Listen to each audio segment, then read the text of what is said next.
রমজান কিংবা উৎসব এলেই দেশের নিত্যপণ্যের দাম বেড়ে যাওয়া যেন নিয়তি, অথচ সবসময় আশ্বাস থাকে পর্যাপ্ত মজুদ ও সরবরাহ থাকার। এবারও রোজা শুরুর পর বেড়ে যায় বেশ কিছু পণ্যের দাম।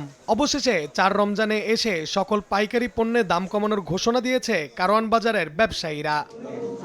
সোমবার দুপুরে সংবাদ সম্মেলনে তারা জানান, এখন থেকে চাল, তেল, চিনি সহ প্রতিটি পণ্যে পাইকারি দাম 2 টাকা থেকে 5 টাকা পর্যন্ত কমানো হবে।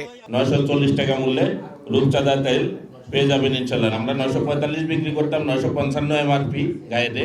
আমরা ছোলা 80 টাকা থেকে 85 বিক্রি করতাম, সেটা এখন আমরা লভ্যাংশ 2 টাকা কমিয়ে সেটা 80 থেকে 83 টাকা বেচবো।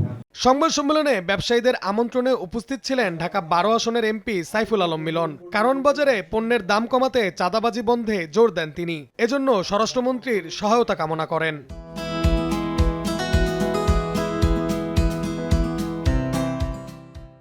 একটা মুরগির ব্যবসায়ী কয়েকজন মিলে, সেখানে আমি কালকে শুনলাম বা কয়েকদিন শুনলাম যে 60 লক্ষ টাকা তার কাছ থেকে 60 লাখ। কেন ইমাজিন, কয়েকটা দোকানের কাছ থেকে।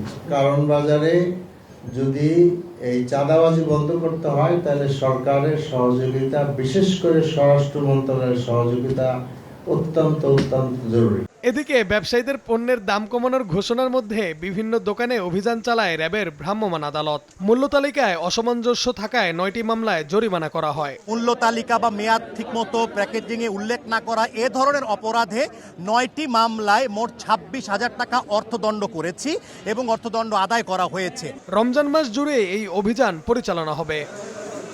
নাইম হাসান, সময় সংবাদ, ঢাকা।